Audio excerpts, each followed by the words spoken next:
evening, ladies as well as gentlemen. Papa Boris here with some more Hearthstone Arena action. I've been away for about 9 days. As I mentioned in my last couple of videos, I went through a breakup, so I broke up with, well, my girlfriend broke up with me, I moved, I healed, I went back on OkCupid, and now I'm ready to get back to some Hearthstone Arena action. I don't even remember what I had to choose from, Shaman, Druid, or Rogue. Whatever, let's just do Druid. It's my best class recently, so we'll hopefully do a nice, good arena run here to boost my spirits. Before I make my first pick here, just a quick update on the channel. I'm gonna do one arena run per day, and I'll try to find some time for Constructed, but we'll see. And yeah, that's about it. Just expect one run a day from me from now on, and I appreciate your patience while I, went through some personal things in my life. I've healed up a little bit, and I'm ready to get back into Hearthstone. So with this pick here, it's an interesting one. The Pint-Sized Summoner is all right, definitely a solid card.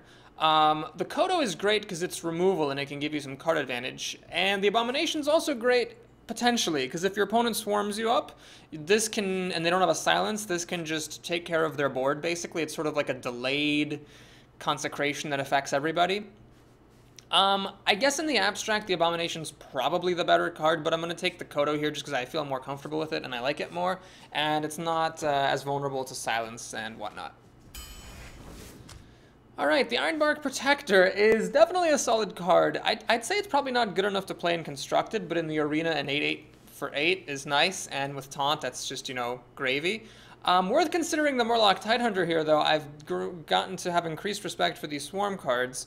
I'm going to take the Ironbark, though. Let's just make sure that we have our endgame here. I'm really not interested in playing Druid aggro, so let's just go ahead and get our big drop and make sure that we got it in the deck. Okay, the Warlord here would be a bit greedy since I only have endgame so far.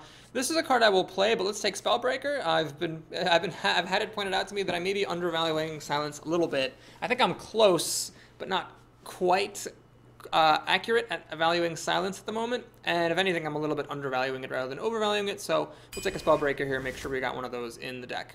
Okay, so here, the Panda is probably the best card in a vacuum. However, I already have a 4-drop, the Spellbreaker, and I don't have anything on the low end of my curve.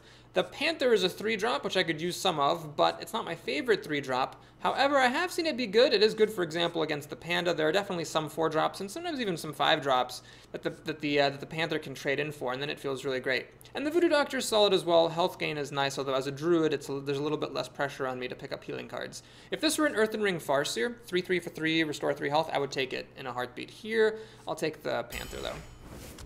Alright, we got Moonfire here. It is removal. It's not super great removal. It's basically, in combination with your hero ability, 2 mana for 2 damage, which isn't super great. I don't think it's quite good enough to justify taking over Harvest Golem, which is a premier 3-drop, and so good in so many different circumstances. Okay, well, the Owl here I'm not going to take. I've already got a Silence, and I really still don't like this Owl. The Frostwolf Warlord is up again. As long as I get some Swarm creatures in the future and some more early drops, this can definitely be good. And then the Mark of Nature is solid as well. At the moment, Mark of Nature is great on the Golem, and it can be used on the Panther, but probably not. That would make the Panther a 4/6 with Taunt. Yeah, it's not super awesome. We'll take the Frostwolf Warlord here. Let's get a 5-drop going and try to make sure we get enough low-end cards. Okay, here there's really not much to do except for take the swipe, so let's take the swipe and move on. Similarly here, I'm not tempted by these creatures over a Wrath, which is premier removal as far as removal goes. Okay, here I could take Starfire. It is a good removal card, but I'd like to get a Chillwind Yeti. I find that good 4-drops win games, and at the moment we don't really have any. The curve is deceptive here. I hope that Blizzard makes some changes soon and improves the interface when you're drafting, or even when you're deck building, so you can see not just the cost of your cards, but also the breakdown by type, spells, minions, weapons. Anyway, right now I just have a Spellbreaker and a Swipe. You can't really consider these 4-drops, so the Chillwind Yeti is very important to get here. By contrast, the Worgen, which might have been tempting there, I don't think was the right pick because I already have 2 3-mana creatures. Okay, so Alarmabot's not considerable here. We're getting a good rare either way, the Questing Adventurer or the Knife Juggler. Since I am a Druid, it's actually possible for Questing Adventurer to be good. It works really nicely with things like Moonfire and Innervate, for example. Druids do have some cheap stuff.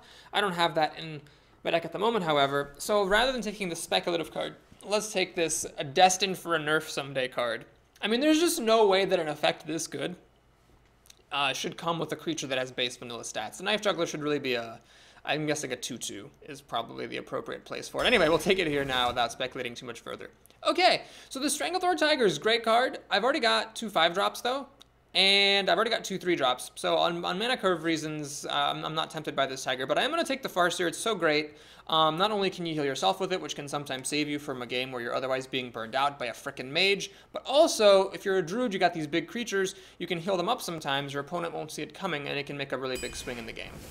Okay, another Frostwolf Warlord. I really don't like all these Frostwolf Warlords. I'm actually going to take the Wolf Rider just mainly as a removal card. Okay, Savage Roar, definitely playable. We do have good 2-drops and 1-drops here. Both of these are totally fine. Obviously, against mages, they both do die, but they both do something as well. If I'm going to get a 1-drop, I'd rather hold out hope for an Argent Squire or a Stealthy Worgen. Here, we'll take the Loot Hoarder for a card drawer and a potentially good drop. Okay, these are not my favorite cards, so we'll take the early game removal in the form of the Claw. Seems fine to me. Frostwolf Grunt's definitely fine, however, I'm going to take the Wild Growth. I like this a lot. And I could use some Taunt, certainly, but I just want to have at least 1 Wild Growth in my deck. Healing Touch, not my favorite card. Mad Bomber, I will acknowledge its existence, but I don't want to play with that card, so we're going to take a Leper Gnome here as the only playable card there. Okay. I think the choice here, actually all these are reasonable choices. So spell damage and a big body is nice. We're getting kind of to the second half of the draft here, and I really don't have much endgame. I took this early Ironbark Protector and a Frostwolf Warlord, and then sort of dried up as far as big creatures are concerned. Abusive Sergeant is a very good battle cry. Can really swing things in the early game, like on turns 1, 2, or turns like 2 and 3 when your opponent wouldn't expect you to have a big buff like this. And they might be playing around Dark Iron Dwarf, but not around this guy. And the Darkscale Healer is a Chillwind Yeti that costs an extra mana and heals up your team. I'm inclined to go with this just because I like this card so much. Let me think for a moment about the Archmage. So what does that do? Well, it makes Wrath better, and it makes Swipe better. At the moment, that's about it, though. All right, we'll take the Darkscale Healer for 6 drops. We'll hold out for maybe some Boulder for Stokers or something. Okay, well, here, Force of Nature is a card that I think is good, but it hasn't quite been amazing. I keep expecting this card to be amazing, and when I've played with it in the past, it's been a while, but when I've played with it in the past, it's been okay, but it hasn't been awesome.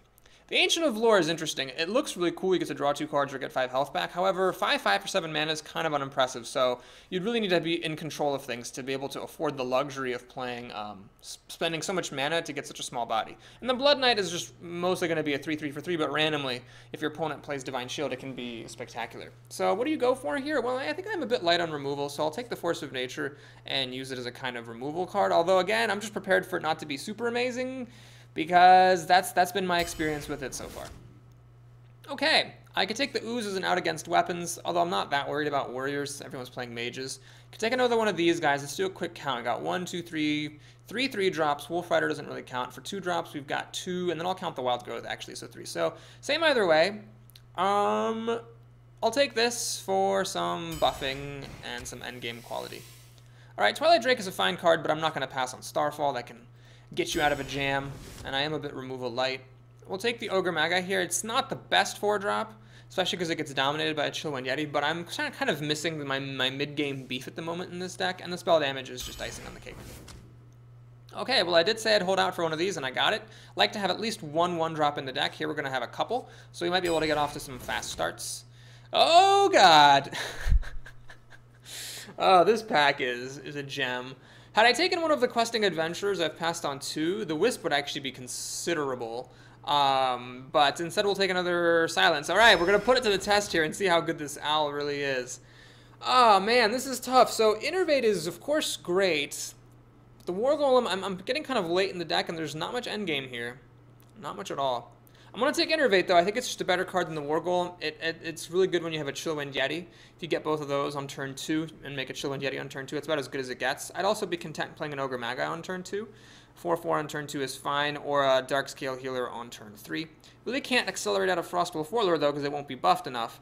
But even like Innervating an Ironbark Protector on turn 6 is fine. So we'll take it here. It's another one of those cards like Wild Growth I like to have a couple of. Or one of in the deck. So let's take a quick look at our curve. I think the Imani Berserker is better, but we have let's say 2, 3 2-drop creatures and 1, 2, 3 3 3-drop creatures. Yeah, we'll take the Amani Berserker. It's a little bit weaker than the Farseer, but it does cost less mana, and then this is, you know, with the Enrage can be really, really good.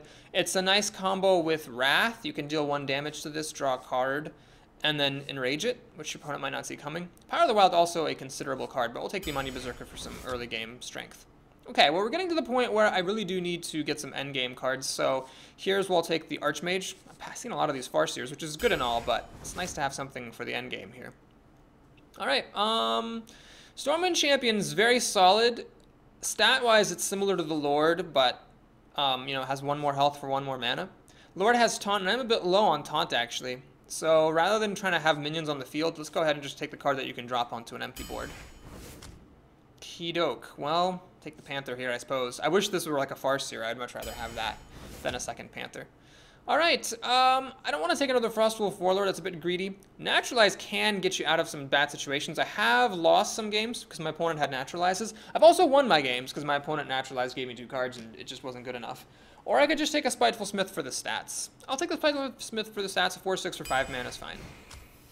All right, well, I'm going to take Big Game Hunter here. I've learned my lesson. This is a really, really good card.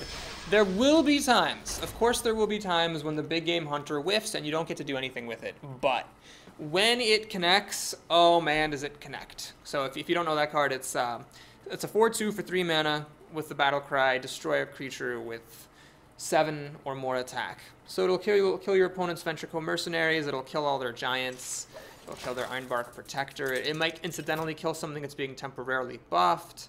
I mean, it's just really, really good. All right, Sibang Say, I don't know how to pronounce Sibang Say. I don't know what the heck that name is doing. All right, here we got a nice hand for being the second player. I could keep the swipe for removal, but against the Druid, I'm not too worried about Swarm. Like if I were up against a Paladin, I'd keep that swipe to kill off the recruits and whatnot, or a Warlock who's likely to have like a Blood Imp or another Swarm stuff. But here we'll just keep these 2 3-drops. I'm gonna coin out probably, well, I'll coin out something on turn 2, and then I'll play another one on turn 3. It looks like the game plan here. This is a bit improbable. I don't have that many 3-drops. Wow, I really am just seeing every single 3-drop in my deck. It's not like my curve is biting me or anything. That's just improbable. Don't have that many 3-drops. That's a bit unfortunate. Man, on turn 2, that is incredibly good because it can make a 4-drop on the following turn. Like say my opponent can now play a Chillwind Yeti. Yeah, that's actually worth doing a Wolf Rider on. I think, you know, there's a chance he doesn't have anything in his hand, and I just used my coin and my 3-drop to kill his 2-drop, but I don't think it's one of those things that you really should make a habit of risking if your opponent plays a Pint-sized Summoner.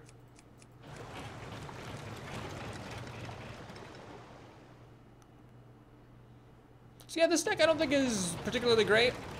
I wouldn't be surprised if I didn't make 6 wins with it.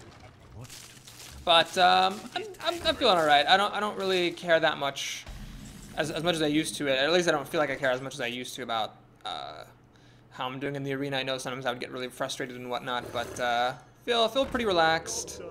I feel like I'm not as good as some of the top players like Trump and Hafu and Ribbo and those folks, but I am, I think, holding my place in the Hearthstone world as an entertainer. So hopefully we'll have an entertaining run here. This game is off to a reasonable start. I'm not excited about trading my Panther for this Berserker, which is what looks like may happen. And the Chillwind Yeti. That's unfortunate. So Stampeding Kodo, story of my life. This card always comes a turn too late. I really want to play it right now to kill this Berserker, but I can't. So what I can do is I can use the Panther plus my hero ability to kill this Chillwind Yeti, or I could play a Harvest Golem. And the problem with the Harvest, or I can actually play this another Panther, I suppose. If I attack with the Panther, his Yeti can just kill it, or even his Berserker can kill it. If I play the Golem, he can just kill it pretty easily. You know, I'm gonna just keep his board clear, even though this means I don't get to do anything else. I really wish I had a 2-drop here. And I have a lot of them in my deck. Knife Juggler, Power of the Wild, I have my own Amani Berserker, I've got a Loot Hoarder, I've got a lot of 2-drops, I just, you know, I haven't quite drawn them. Even though I couldn't use up my mana very efficiently there, I'm keeping the board clear, and this guy, unless my opponent does any Shattered Sun Cleric shenanigans or whatnot, the Stampeding Kodo will kill it next turn, and that'll be a pretty good use of my turn. Yeah, I don't like the look of this. Oh, Nourish is going to draw 3 cards. Well, that's about the time to... Oh no, he's getting 2 mana crystals. Well, that's good and bad. So on the one hand, by getting 2 mana crystals, he's going down a card. But on the other hand, if he chose to do that over getting 3 cards, it suggests that he's, you know, got something good to play, like an Ironbark Protector. This is actually really annoying because it means my Kodo has a chance of whiffing. I'm still going to play it, though. I think it's worth it. Just take the 50-50 chance. Come on! Nope. Wow, I like these new animations. They are pretty snazzy. So this actually sucks a lot because now the Berserker can run in and get enraged and still live, which is annoying. But that's life. He could also, of course, damage it himself with, say, a Wrath. And then kill my Kodo that way. Oh, this is looking ugly. So I've got 21 cards in here. One of them is a big game hunter. And I'm going to need it pretty soon to kill this Ironbark Protector, or else I just lose. That's sort of the problem with Druids, is they don't do very well at killing big creatures if they don't have their own big creatures in play. Alright, I can make this a 5/5. It doesn't look so good. I don't know what I'm supposed to do here. I think this is just one of those games you just lose. Because what are you supposed to do? So I'll just make a couple of 3-drops, I guess. We'll do this. And don't see much point in healing this guy. And this. I'm not gonna run my Kodo in. I don't like running creatures in if it's not resulting in an immediate death for the enemy creature. So we'll see what he wants to do. He can hit me pretty hard here. He can hit me for 13. That'll half of my health. Or he can play a little bit slow and use the Ironbark Protector to kill off my creatures. Let's see how he wants to do this. He, of course, has 9 mana to work with and, you know, a full hand of cards, which is great. Alright, so Claw will take out my Kodo. That's unfortunate. I wish I had healed it now, of course. But that's life, I suppose. Oh, that's not good. Okie doke! Well, I need my big game hunter now, and, you know, also on top of that, some other way of dealing with this thing. This is great. Still can't play another creature and the Frostwolf Warlord, so we'll just play it, I guess. I don't know. I think I should actually, wait, I'm just losing, aren't I? I can only take this down to 1 health. Yeah, this is over. We'll just go ahead and give a well played and concede. I concede. All right, well that was a fairly untriumphant return for Papa Boris to the arena. There, he just put cards on the table and beat me with them, and that was that. My deck didn't really my deck didn't really perform all that well. I mean, I have a lot of 2-drops. 1, 2, 3, 4, 5. My 3-drops are not that numerous, about the same number. So it was just very improbable that I drew all those 3-drops without any 2-drops. That could have helped me a lot in that game. If it had been, if I'd been able to play something on turn 2, if I'd been able to, like, that turn where I killed his Chillwind Yeti, spending 2 of my 4 mana. I also needed to be able to put a creature down there, like a Knife Juggler or something would have been nice. So yeah, it was a bad draw, and he had a pretty good deck, so that's that. Alright, Strider the Shaman is up next. I have an Innervate and nothing good to Innervate out. Nothing at all. So what we're going to do is we're going to actually just mulligan everything. I'm really going to fish for that Chillwind Yeti or an Ogre Magi. Yep, Ogre Magi. So I'll play this on turn 2. That's pretty good. So Papa Boris's proverb here, don't Innervate 3 toughness creatures. It's just not worth it. You want to save your Innervate for something that's 4 mana or 5 mana. This is actually pretty nice. That is a huge deal right there. I could have actually played this on turn 1, couldn't I, with Innervate and the coin? Yeah, maybe that would have been worth it. But I think this makes a really big difference in the game. I can trade my 1-drop for his 1-drop and kind of leave things alone. Alright, he's making a pretty smart move. What he's doing is he's keeping this guy's stealth so I can't trade it, meaning that if I attack him, he can use the Imani Berserker to kill my Worgen Infiltrator and become enraged, which I don't really want. I could play Power of the Wild here, but I don't want to do that because then Forked Lightning would kill it and my Infiltrator. And of course I don't want to run in, that would be silly. So I could use Hero Ability, attack this, and then run in my Infiltrator and kill that off. But I think what I'd actually rather do is, let's pop the coin here, and Innervate, and play Spiteful Smith. This is pretty big. It's a pretty hard thing for my opponent to deal with at the moment.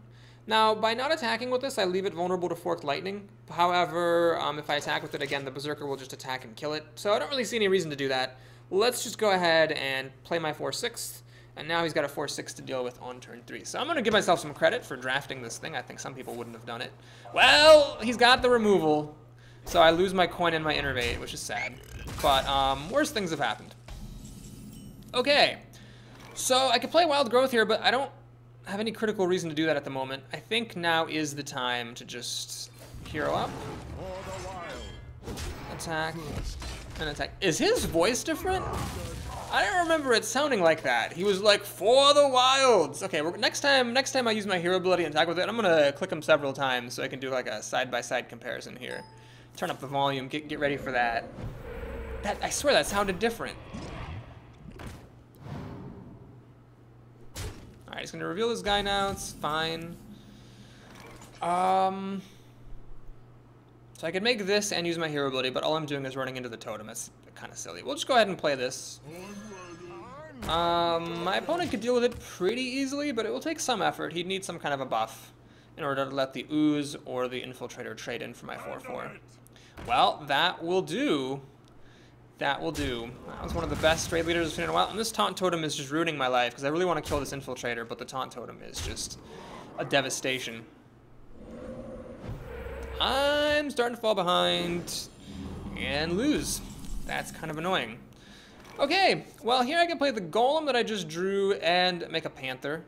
Or I could just make one Darkscale Healer. Darkscale Healer, my opponent could run all this stuff into it with the help of the raid leader and kill it, but I'd be okay with that. If I put more stuff on the board, it does survive Forked Lightning. This and that would not survive Forked Lightning. All right, we'll go for the board presence here.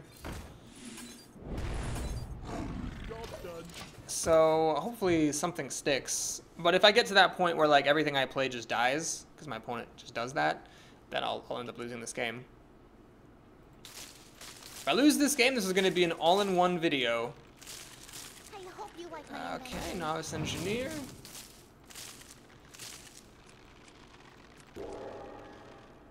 This Taunt Totem just ruining my life.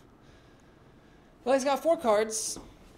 So lots of different things here would just enable him to destroy my board and win the game, basically. Because I don't really have anything here. I'd have to like draw my Ironbark Protector and have it not get hexed in order to hang in there. Okay, so he's going to trade the Infiltrator in. And I imagine use the Healing Totem to finish this off. That would be my guess, yeah. Okay, so it's annoying, but definitely worse things could have happened. So I don't really mind.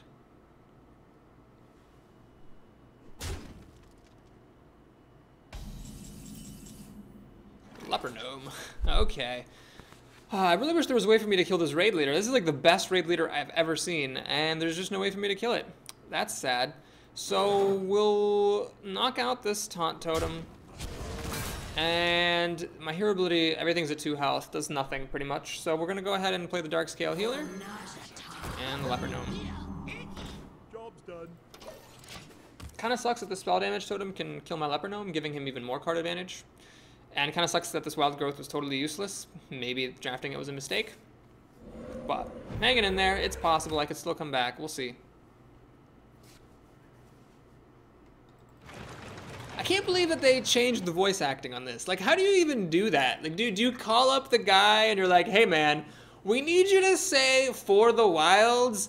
We need you to just to say it a little bit differently though than you did last time. Like, do they really spend time doing that instead of, you know, fixing mages? That's crazy. Ah, Hex number 2. Well, Hex is pretty much the shaman's only way of dealing with big creatures, and he had 2 of them, and he drew them both. So I lose this game. That's probably what's gonna happen here. Oh man, that raid leader was good. I gotta give my opponent props for drafting it. I myself passed on one. It wouldn't have been as good for me as it was for him, but he just cleared everything out, and now at the end of the day, he's got, you know, 4 cards to my 3. Flame Tongue Totem. All right, that's frustrating. Could be worse though. Okay, so Starfall. It's worth considering. I could Starfall and Hero ability. That would kill off everything he has. The alternative is just use Hero ability to kill that Searing Totem and play a Panther. Is Wild Growth worth it? I feel like it's just going down a card at this point. It might be worth it. Yeah, I'd play a Wild Growth, so 3/5/7. Yeah, I could do that. Okay, let's do this just so I can hear the voice acting. Okay, here we go. For the wilds. That's definitely different, right? For the wilds. It used to just be like, he used to be a little bit more chillaxed about it, like, for the wilds. Like, he don't even give a damn. Alright, well, I got an Ironbark Protector in here. Since we fished out 2 hexes, if I draw the Ironbark, I could actually come back and win this. But I'm sort of massively behind on cards. The good news is if he continues making totems and playing cheap stuff, the Starfall is going to be really good. The bad news is that if he plays, like, real stuff, I am going to get overwhelmed.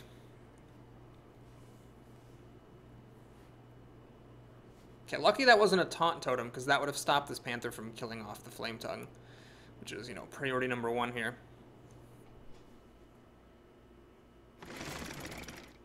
Okay, he continues to play little things. This is big enough to survive Starfall, unfortunately. And I think this is this buggy? What's going on here? Why is this card looking all funny? The patch definitely made a few things a little bit wackier. Wind Fury, oh god. Okay. Well, I'm getting a little low on health. I'm actually at the point where a Druid could very easily burn me out. No question about that. Ironbeak Owl. Wow, that's a good top deck. I'm gonna be honest, it's a good top deck. Okay, we're gonna play it. I need to silence this. I don't want the golem coming back. I need to play Starfall for 2 damage across the board.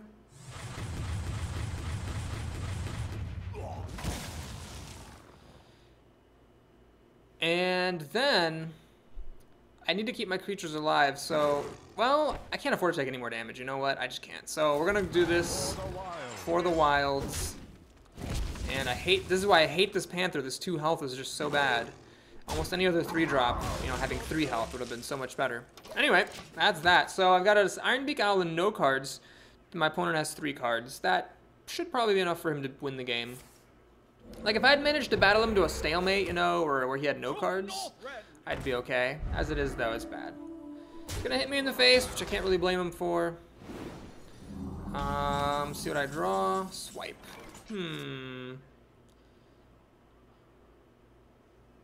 Well, it's gotta be done. So we'll swipe my opponent. So it pops the Divine Shield. That's my Owl kill this thing. This nerf, it used to be at 3 health, so the nerf making a difference. Then we're gonna go ahead and kill off the healing totem. Oh, it's possible I could crawl back here if my opponent is like holding on to 2 Bloodlusts or something wacky, and I get my Ironbark Protector in time. But it's a slim hope at this point. Man, I had such a good start. I had the Spiteful Smith on turn 2, but he had the Hex. Oh, he had 2 raid leaders here. And then he had a Taunt Totem, then he had a raid leader, Knife Juggler. Well, what do we got? 4, 5, 7. I'm technically alive. For the wilds. For the wilds. Like, does the guy who does where are these people who do the voices? Like, are they in the Blizzard studio? Does this guy do other things? Or does he, like, live far away? Was Blizzard like, hey man, you know, mages are a bit overpowered, but first, let's call the guy who does Malfurion's voice and get him to say, for the wilds. Anyway, I don't know why I find that so funny, but it just really tickles me. Anyway, so this game looks like it's ending. Lava Burst will do her. And it's going to be an all-in-one video. So, Druids have been very good for me recently, but either I misdrafted this deck or just got unlucky in the first couple of games, but it's not looking good. So, break up with my girlfriend, I move out, I take a break from Hearthstone for a little while, come back, and here we go. Starting off 0-2. The universe hates me. Well, the universe doesn't hate me too much. So, I got back on OkCupid. For those of you who don't know, that's a dating site. And I actually have a date tonight, and a date tomorrow night with different people. So, getting back on the horse here in terms of Hearthstone, and in terms of romance. We'll see how that works.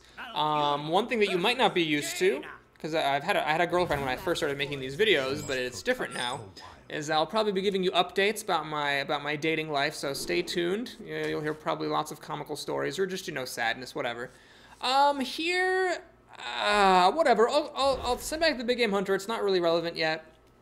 See the Ironbark Protector for the first time. Of course, against a mage, I draw this like awesome starting hand. This would have been great against either my druid or my shaman opponents to have these sorts of cards, but against a mage it's obviously less impressive because the mage can just kill these things. But basically, I'm okay with her doing that. You know, she'll get some card advantage, but if she's killing, you know, my leper gnome and stuff, she's not making her own plays. And perhaps if I draw into some, you know, good 3 drops and 4 drops, I'll be able to be okay. Young priestess. Well, that changes things a little bit. So what I'm going to do instead is I'm just going to use the coin and use my hero ability to kill her. I mean, it's either I play something that my opponent can kill, or I take the time to kill something myself. So now I went up a card, and it makes it sting a little less if I someday go down a card through the leper gnome.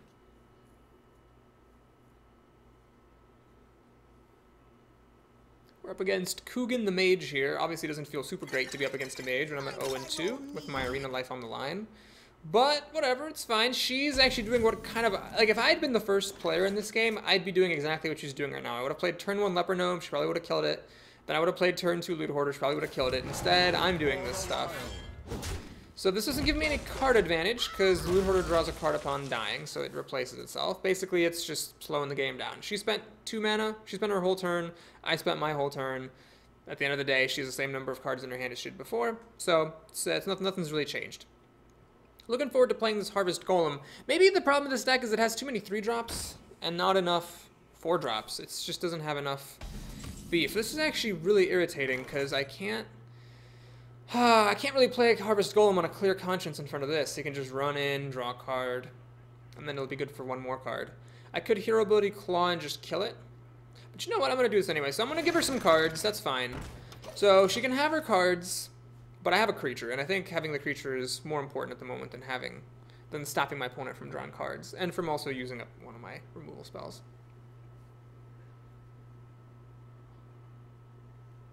Note that when you use a removal spell on a creature that draws cards, you do go down a card for that. Because I spend a card, whereas she doesn't lose a card. She gets her card back. So that's what's nice about Loot Hoarder and Acolyte and such creatures. If they don't get, you know, Stampeding Kodoed or whatever, any kind of destroy effects that do not deal damage, then you're guaranteed to stay at the same number of cards as you were previously, while your opponent is likely to go down a card. Now, of course, cards aren't everything. The board matters as well, but that is something to note about these creatures. Interesting choice here. My opponent's picking my Golem. Well, alright, let's go ahead and cash my Golem out, I think. I could use Claw to kill the Apprentice, but let's hang on to that Claw. So we'll do this. My Golem does come back. We'll use Hero Ability to finish off this Acolyte. And I'll play Loot Hoarder here. So my opponent can kill this Loot Hoarder with her Hero Ability, obviously, but at the same time, I mean, that's 2/5 of her turn. And I do still have this 2/1 sticking around, so it's not the end of the world. I've got this to look forward to on the next turn. Mages, of course, have 2 different ways of dealing with it. Polymorph and Fireball will both take out any single target. Well, not any single target, but most single targets. And then in a few turns, I can also play the Ironbark Protector, so if she's, you know, used her Polymorph on this, she won't have it for this. And I might be okay. Big Game Hunter against Mages. A little bit dicey, because Mages don't have any creatures that... They don't have any class-specific creatures with an attack of 7 or more, so I'm counting on her to have some kind of Epic Giant or a Vengeful Mercenary or like a War Golem or something. Otherwise, this might be sitting dead in my hand. Well, that is definitely one card I was hoping she wouldn't have, and she had it. She had the Arcane Explosion to kill both of my 1 toughness creatures.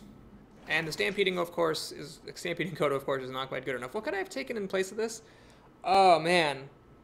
It was something good. I can't remember. It was some, like, I think 5 mana rare of some kind. I don't remember. Anyway, we're gonna play Spiteful Smith.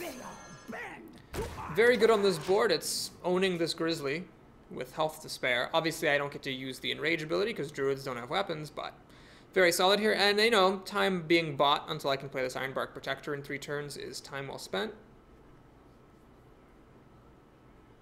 So I've got a lot of stuff in my back pocket. I got removal in my back pocket. I got this in my back pocket in case. I've got, you know, this in my back pocket in case. But if she never plays anything that draws into this stuff, I could be in some trouble. She's probably going to play another card, making this a 3/3, so the Kodo is no good. That's annoying. I could let this Could let this grow to be a 7/7 and then big game hunt it. That's a bad plan. Kids, don't do that. That's a stupid idea. Okay, she's gonna attack me for 3 with the bear, which is fine. Again, I'm not a big fan of attacking creatures if you're not going to kill them. Oh, she's going to let this hang out. Like a fat-bottomed girl. Well, that changes everything. Yeah, we're gonna go ahead and do the Kodo here. That's very good use of the Kodo, I have to say. New animation there. I'm gonna play a leper gnome because why not? I just don't care about it that much. So now a flame strike will kill off the leper gnome and the spiteful smith, so it's a 2-for-1, which isn't the most impressive that flame strike gets. The Kodo will survive until a future turn. Ah, mirror image. Well, there's no flame strike, so that's good. And the Azure Drake, I see. So by doing this, she's not killing my leper gnome, which is interesting because that means I get a free kill on these mirror images. Unless she plays arcane missiles or something, I suppose that would do it. I mean, it's likely to do it. Arcane missiles would be fairly likely because it would deal 4 damage with the Azure Drake. But no, she's not going to do that. All right, fair enough. Well, here I think we'll just keep it simple, keep it safe. I'm going to use this. I'm going to do this. And then I'm going to trade in my Spiteful Smith for the Azure Drake. Don't let mages keep spell damage. If that's not a Papa Boris proverb, it should be. Played Chillow and Yeti. It also survives Flame Strike. For now, I'm not going to play this. I will hold out hope. We'll just get a gain of life and deal a damage and call it a day. So I've got even more back pocket stuff here. I got Silence, spell damage, Mass Removal, Other Removal, and the Sideboard Protector. So hopefully she hasn't been holding on to her polymorphs. There's the Flame Strike. Fair enough. These guys are going to get to deal 7 more damage to her, and the Leper Gnome did 2, so I did like a 9 damage. Okay, well, fair enough, I guess. It's possible that, like, there's a bug that sometimes after when you have a spell damage creature, and, key sound.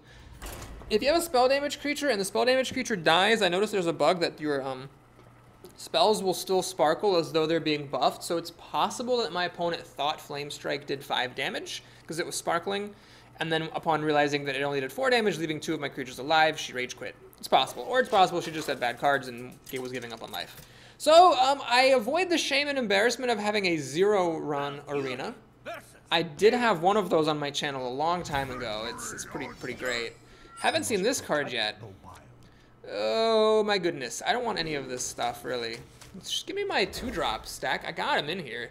Mr. P the Warrior. Obviously the thing to be afraid of here is Fiery War Axe. Although I wouldn't mind using Leper Gnome to take out 1 charge of a Fiery War Axe and turn to 2. I had 1 chance at an Ooze in this draft and I didn't take it, thinking, oh, I'm not concerned about warriors. And here comes a warrior. So I'm going to play this guy first, just because I think it's the better guy to have down. It dodges removal, it dodges creatures, just a bit more flexible. Depending on what my opponent does, you know, I might not play the Leper Gnome next turn. Well, it's tricky. I could play the Leper Gnome and then be vulnerable to Cleave, or I could just, you know, use my hero ability. I'll play the Leper Gnome. I'll open up to a Cleave. I think it's better than making a Wolf Rider, which is still going to die to a Cleave, or just doing this, which basically does nothing. And if he has a Cleave and uses it, well then he's not going to use it later. Maybe another problem with this deck is it's got too much situational stuff. This is a bit situational, this is situational. Alright, no Cleave. Happy to see that. Very happy to see that. Okay, so I have 2 options here. I could play Claw and Hero ability and kill the Acolyte that way, or I can play Wolf Rider and kill the Acolyte that way. So, on the one hand, Claw is probably more valuable than the Wolf Rider. On the other hand, and also Wolf Rider will later die to a Whirlwind, so maybe that's an incentive to get rid of the Wolf Rider right now, so I'm not vulnerable to Whirlwind. It's a tricky call here. I will use the Claw, but I don't know. It's a tough decision. I'm not sure it's the right call, but it's what I'm gonna go for. Okay, so I think if my opponent had a Cleave or a Whirlwind, he would have used them. So, looks like he has neither of those cards to deal with my little 2-1s here, which is good. Next turn, I'm probably going to be playing a Wolf Rider, although if he plays a Chillwind Yeti, I will totally coin Starfall it. Because one thing to remember about Starfall, while you want to think of it as a mass removal spell, because dealing 2 damage to all enemy minions is so good, it's really important to note that it's good as a single target card. I mean, 5 mana for 5 damage isn't great, but sometimes you don't need anything great. You just need to get rid of a creature, and when you can do that, that's all you need. Okay, so my opponent does not have the answers he needs, but I've had the answers I needed, so it's giving me an edge in this game. But because he has 6 cards, the contest is by no means over. For all I know, he could top deck a Cleave or a Whirlwind at any time. But maybe this is the last turn that he can really do that, because after I play the Spiteful Smith, it's a pretty big presence on this board. Okay, so if I do play the Spiteful Smith now, the Gnomish Inventor actually is a very good body against my creatures. It can take them both out, basically. The other option is to play the Wolf Rider and my hero ability, and then kill the Gnomish Inventor that way. And I'm going to do that, actually. I think it's a good use of Wolf Rider. And it keeps my cards on the board, because he seems not to have any answers to these 1-drops. So, I mean, they've done so much damage. They've definitely paid for themselves here. I might as well keep him going. My opponent has a lot of cards, because the Gnomish Inventor gave him an extra card, since I spent a card killing it and it drew a card coming into play. And the Acolyte of Pain, same deal. I spent a card killing it and drew a card coming into play. So he's got the cards. He's got 8 cards to my 6, soon to be 7. Alright, he finally got a Fiery War Axe. Definitely better now than on turn 2, though, so I'm not going to complain too much. And a shield block. Well, on the one hand, that gives him... It doesn't give him card advantage, it's a cycle. It gives him some life, which can be handy, but on the other hand, you know, I can just drop another big creature on the board here, and I'd be pretty happy.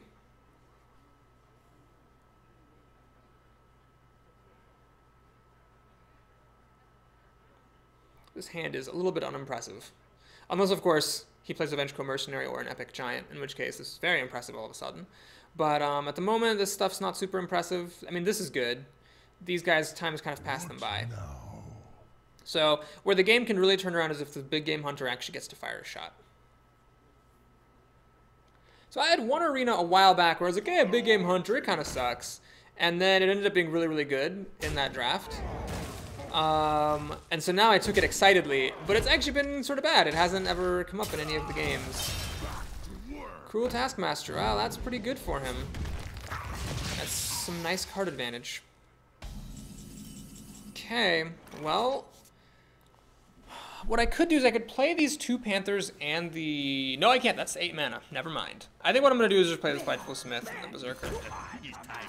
So with 6 cards in his hand, excuse me, 7, he's got a lot of answers to this, but I might be able to race him out. That's where the Panthers are good, because it is 8 damage here that your opponent can't deal with, unless he has like a Spell Damage, Whirlwind, or a Cleave. Or a Brawl, I guess. So, or a Taunt. Okay, so there's a lot of answers that he could have, but if I drop these down and he doesn't have a Taunt, or he does have a Taunt, but I have enough power remaining on the board to kind of like bear my way through it, I could sneak a win out of this game. Mainly because I just played a couple of 1-drops and dashed them a lot. So that's why you know, want to have some 1-drops in your decks. Or at least why they can be good under some circumstances.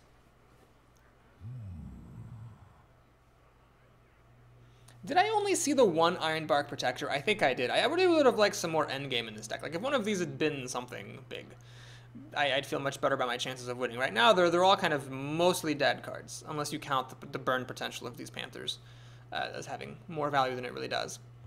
So, Shattered Sun Cleric would be great. Dark Iron Dwarf would be great. Uh-oh, I have a feeling a spell's coming, like a Cleave, maybe? That's pretty good. Okay, that was well played. Gotta give him credit for that. And this Archmage is now threatening to kill my Spiteful Smith as well. Stampede Kodo, very good drop. Yeah, I'm just gonna play it. I don't like these delayed animations, I think. I think I preferred it back when it was faster. This guy's gonna die. There's no reason to run him in, though. So I'm just gonna go ahead and do this. And let's make a Panther. So, yeah, this is not my favorite situation to be in, but I'm basically trying to steal a win at this point. It's a bit tricky against a warrior, of course, because they do gain 2 life every turn, but I deal 7 damage, let's say, optimistically. 8, and then put a Panther down. I might be able to sneak a win out. It just depends on whether he has any taunt and how much health the taunt has. What now?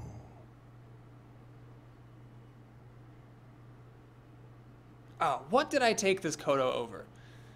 It was Pine-Sized Summoner, Stampeding Kodo, or something. And I remember saying I think that the other thing was probably objectively better.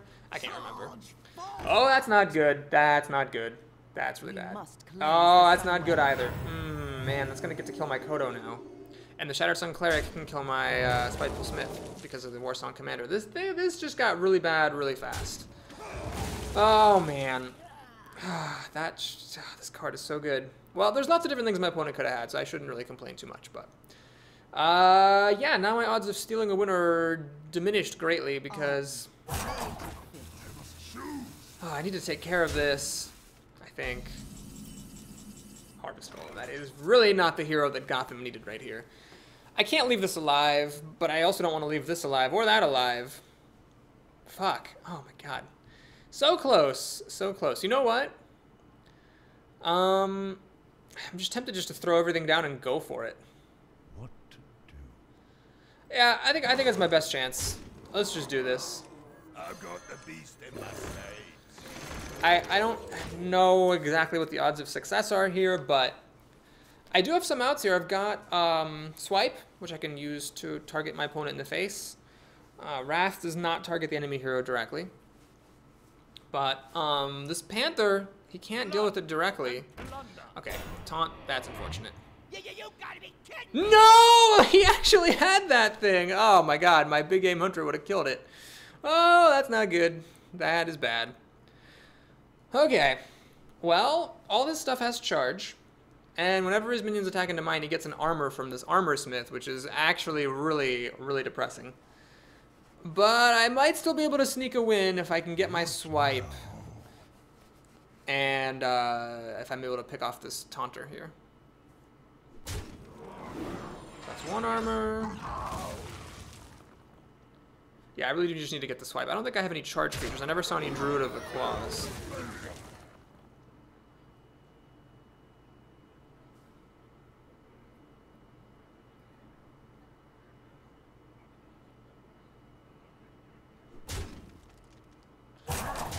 Okay. Well, if I draw my Wrath or my Swipe, I'll win right here. Okay, that'll do it. So let's think about this very carefully. If I swipe this guy out of the way, he'll stay at 7 health from the Armor Smith. Oh no! Oh no! Hold on. Oh my god. Swipe will damage all of his minions, so he'll gain 5 health from that. That's not how to do it, clearly. Oh man, can I actually not win right here because of this Armor Smith? Shit. So I have to run into this Dread Corsair twice with my Golem and with my hero ability. Oh my god, can I really not win? Oh, Swipe. You're killing me. Hang on. There's gotta be a way. I think if I swipe this, it'll die. So I don't think he'll get 5 health. So he'll stay where he is. He'll be at 7 health. This will be at 2 health. Harvest Golem runs in 4 or 5. Nope, it's not enough. Oh my god, I can't believe this Armor Smith is as good as it is. Let me just double check. If I run in with the Panther, he goes up to 8 health. Then I have 2 plus 4 is 6, 7. Oh my god. If I run into him there, he goes up to 9 health, 4, 8, and I've already used my hero ability. Oh my goodness. Well, I'm going to try this, I guess just for education's sake, and see if he gains 1 health or 5.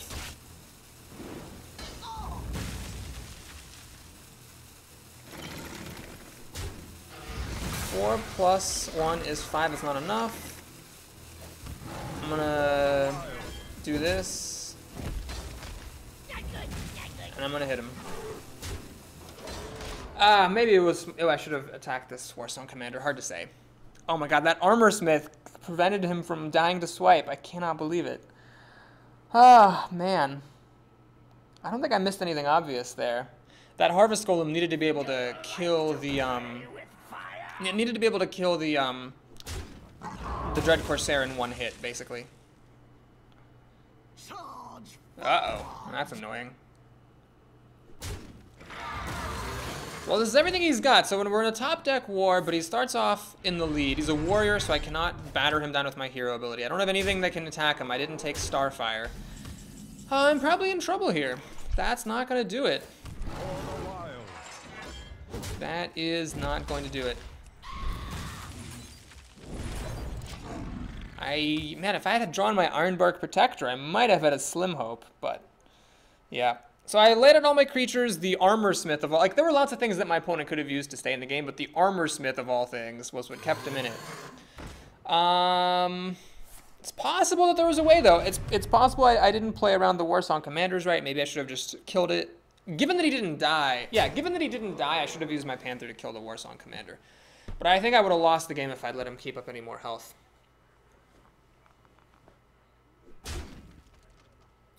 Okay, so now he's beating me down. Considering how slow his start was, it's kind of remarkable that he has all these little drops. So he's at 7 health. Wrath.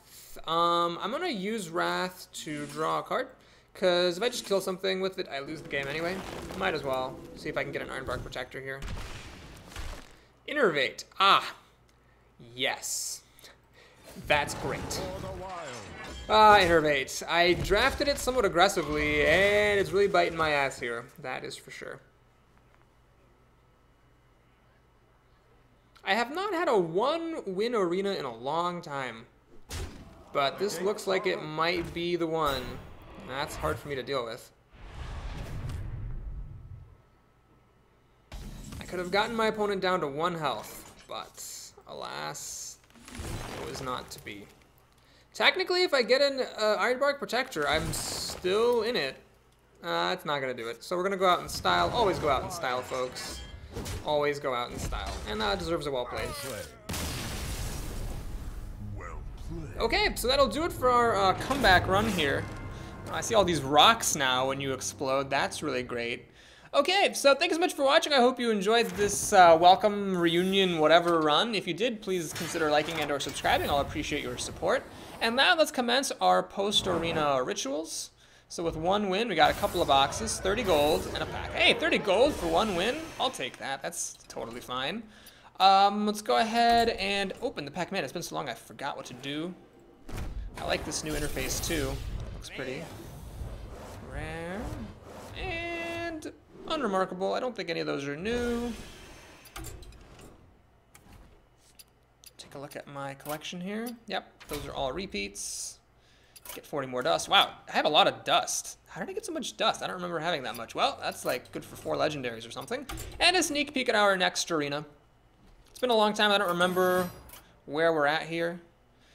But we'll be doing Warlock, Paladin, or Hunter. Sort of the bottom tier classes, except maybe the Warlock is good sometimes. So thank you so much for watching again. I hope you enjoyed it. And I'll see you next time. Till then.